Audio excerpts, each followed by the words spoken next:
भारत के अपराध इतिहास में कई नाम आए और चले गए, लेकिन एक नाम ऐसा है जिसने पूरे देश को हिला दिया, दाऊद इब्राहिम। मुंबई की गलियों से शुरू हुई ये कहानी धीरे धीरे अंतर्राष्ट्रीय अपराध की दुनिया तक पहुंच गई। एक साधारण पुलिस कांस्टेबल का बेटा कैसे दुनिया के सबसे खतरनाक अपराधियों में शामिल हो गया, ये कहानी किसी फिल्म से कम नहीं है। दाऊद इब्राहिम का जन्म 1955 में मुंबई में हुआ था। उनका पूरा नाम दाऊद इब्राहिम कास्कर था। उनके पिता इब्राहिम कास्कर मुंबई पुलिस में कांस्टेबल थे। बचपन में दाऊद एक सामान्य लड़के की तरह ही था, लेकिन धीरे धीरे वो गलत संगत में पड़ गया। स्कूल छोड़ने के बाद वो छोटे मोटे अपराध करने लगा। 1970 के दशक में मुंबई में अपराध तेजी से बढ़ रहा था। इसी दौरान दाऊद की मुलाकात छोटे मोटे अपराधियों से हुई और उसने अपराध की दुनिया में कदम रख दिया। शुरुआत में दाऊद चोरी, लूट और स्मगलिंग जैसे छोटे अपराध करता था, लेकिन उसकी महत्वाकांक्षा बहुत बड़ी थी। वो जल्द ही मुंबई अंडरवर्ल्ड में बड़ा नाम बनना चाहता था। धीरे धीरे दाऊद ने अपनी खुद की गैंग बना ली। ये गैंग बाद में पूरे देश में मशहूर हो गई, डी कंपनी। और यहीं से शुरू हुई भारत के सबसे खतरनाक डॉन की कहानी। धीरे धीरे दाऊद इब्राहिम की गैंग मजबूत होती जा रही थी। 1970 के दशक में मुंबई का अंडरवर्ल्ड तेजी से बदल रहा था।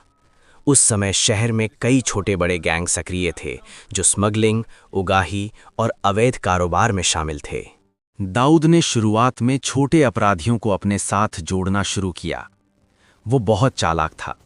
वो सीधे टकराव से बचता था और धीरे धीरे अपनी ताकत बढ़ाता गया। उसी दौरान दाऊद की मुलाकात हाजी मस्तान और करीम लाला जैसे बड़े नामों से हुई। ये दोनों उस समय मुंबई अंडरवर्ल्ड के सबसे बड़े डॉन माने जाते थे। दाऊद ने इनसे बहुत कुछ सीखा, खासकर स्मगलिंग का खेल। उस समय दुबई से सोना और इलेक्ट्रॉनिक सामान भारत लाया जाता था। दाऊद धीरे धीरे इस धंधे में उतर गया। कुछ समय बाद दाऊद और उसके भाई शब्बीर इब्राहिम ने मिलकर अपनी गैंग को और मजबूत किया।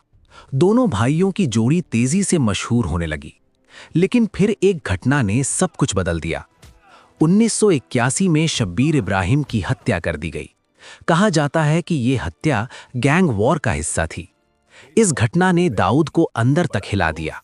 भाई की मौत के बाद दाऊद पहले से ज्यादा खतरनाक हो गया। उसने बदला लेने की कसम खाई। इसके बाद मुंबई में गैंग वॉर शुरू हो गई। गोलियां चलने लगीं, लोग मारे जाने लगे और दाऊद का नाम तेजी से फैलने लगा।